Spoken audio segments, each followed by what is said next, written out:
Knowledge energy में आपका बहुत बहुत स्वागत है।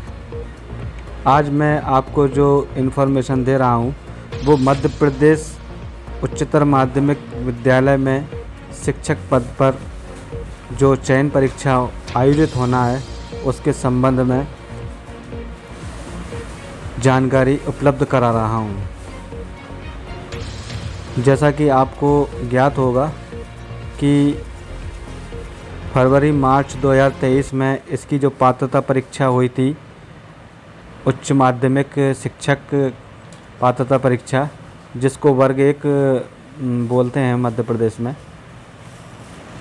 और 2018 के जो पास आउट हैं तो शासन ने उनको भी इसमें कंसीडर किया है, यानी जो उस परीक्षा में उत्तीर्ण हैं वो भी इस चयन परीक्षा में सम्मिलित हो सकते हैं।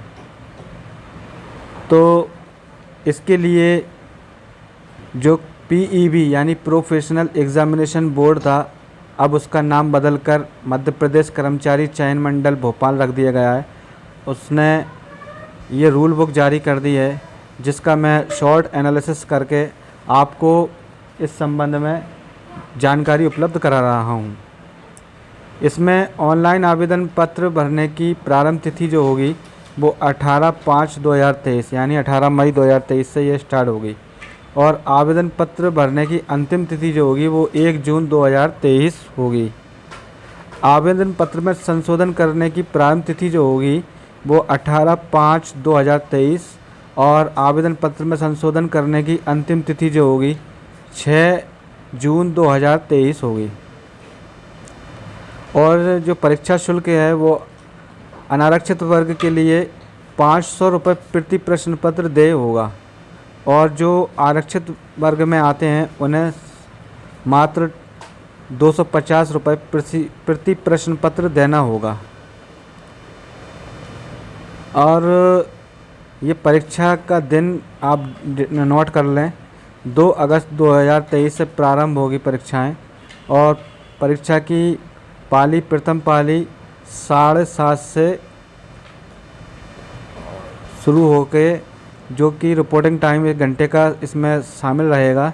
7:30 से 8:30 तक रिपोर्टिंग टाइम, फिर महत्वपूर्ण निर्देश पढ़ने का समय 9:20 से 9:30 तक रहेगा, और उत्तर अंकित का समय, यानी जो आप उसमें क्लिक करके ऑनलाइन CBT जो पेपर होगा उसमें जो क्लिक करेंगे अपने उत्तर, उसका टाइम 2 घंटे मिलेगा, 9:30 से 11:30 बजे तक। और द्वितीय पाली जो रहेगी उसमें 1 बजे से 2 बजे तक रिपोर्टिंग टाइम रहेगा, 2:50 से 3 बजे तक दोपहर में, यानी 10 मिनट इसमें निर्देश पढ़ने का टाइम रहेगा, और दोपहर 3 से 5 बजे तक आपको पेपर में अपने विकल्प चुनना होंगे आंसर वाले। और भी इसमें निर्देश दिए गए हैं, ये आप कर्मचारी चयन मंडल भोपाल की ऑफिशियल वेबसाइट से जा कर के इस रूल बुक को डाउनलोड कर सकते हैं। और यहाँ पर जो आयु सीमा दी गई है, अनारक्षित वर्ग के लिए 40 वर्ष, और महिला आवेदक अनारक्षित जो हैं उन्हें 45 वर्ष है, और पुरुष मध्य प्रदेश शासन के नियम मंडल स्वशासी संस्था के कर्मचारी तथा नगर सैनिक 45 वर्ष तक वैलिड रहेंगे। इसी तरह अपन और नीचे आते हैं, और जानकारी इसकी मैं आपको बता दूं।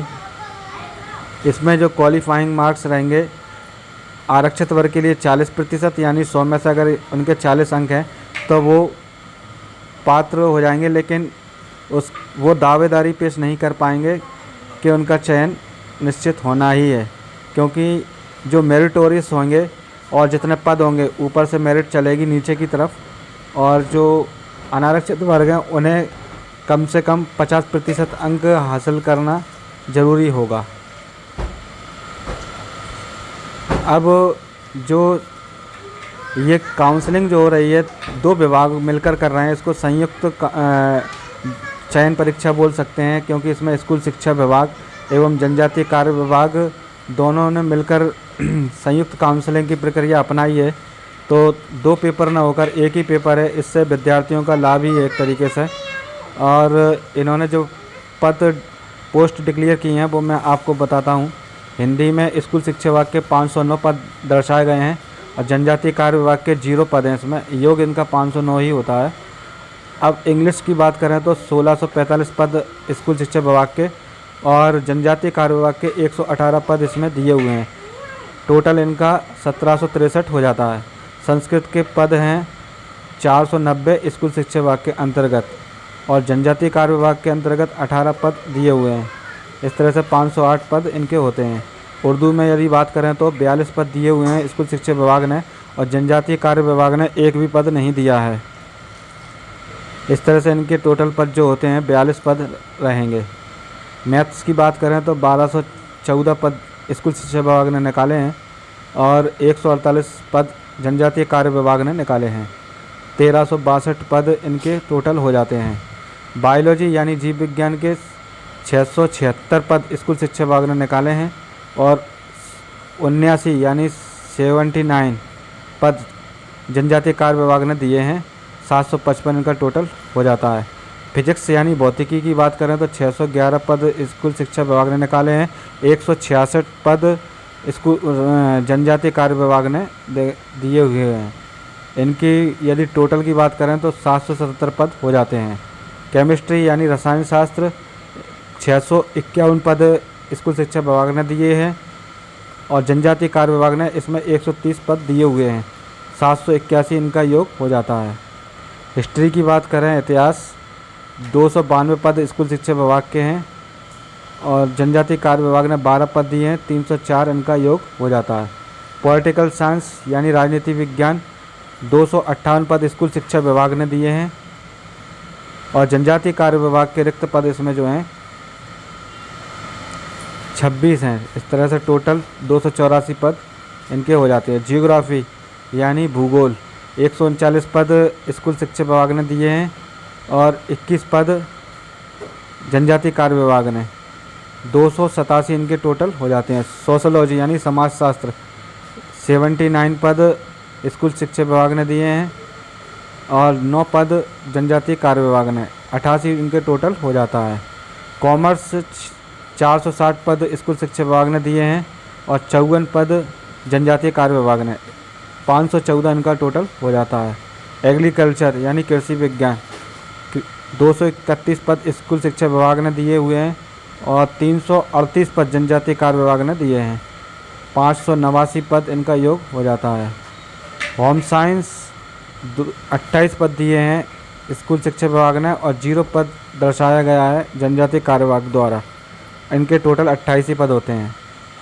अब योग की बात कर लें तो स्कूल शिक्षा विभाग के रिक्त पद 7591 और 1129 पद जनजातीय कार्य विभाग के। इस दोनों को अगर मिला दें तो 8720 पद टोटल ये हो रहे हैं।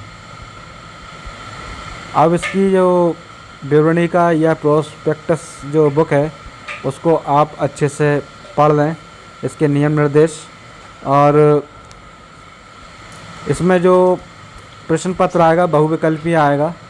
और इसमें एक बात मैं आपको बता दूं, माइनस मार्किंग नहीं रखी गई है। एक प्रश्न का 1 अंक दिया जाएगा अगर वो उत्तर आपका सही होता है तो, और गलत उत्तर पर कोई ऋणात्मक मूल्यांकन इसमें नहीं किया जाएगा। साथियों, मेरे द्वारा ये जानकारी आपको जो प्रदान की गई है, आशा करता हूँ बहुत आपको लाभान्वित करेगी। और मेरे चैनल को सब्सक्राइब कर लें। इससे आपको होगा ये कि मध्य प्रदेश ही नहीं, भारत के अन्य प्रांतों में भी जो सरकारी नौकरियां निकलती हैं उसकी सूचना आपको पहले से पहले लग जाएगी और आप उचित समय पर उचित तरीके से तैयारी करेंगे तो आपका सिलेक्शन भी निश्चित ही हो जाएगा। कहते हैं कि मेहनत से हर चीज़ मिल जाती है और पहले मेहनत करना चाहिए, उसके बाद में मुकद्दर इंसान का साथ देता है। तो इसी के साथ मैं आपसे विदा लेता हूँ। आशा करता हूँ कि आप जो इस प्रतियोगी परीक्षा में हिस्सा लें उनके अच्छे से अच्छे अंक वो गेन करें, अच्छे से अच्छे नंबर गेन करके अपनी प्रतिभा का लोहा मनवाते हुए और एक सीट अपनी बुक कर लें, अपने परिवार को खुशियाँ दें और अपने आप को भी गौरवान्वित महसूस करते हुए बहुत ही अच्छे से अपने जीवन के लक्ष्यों को प्राप्त करें। धन्यवाद, बहुत बहुत धन्यवाद।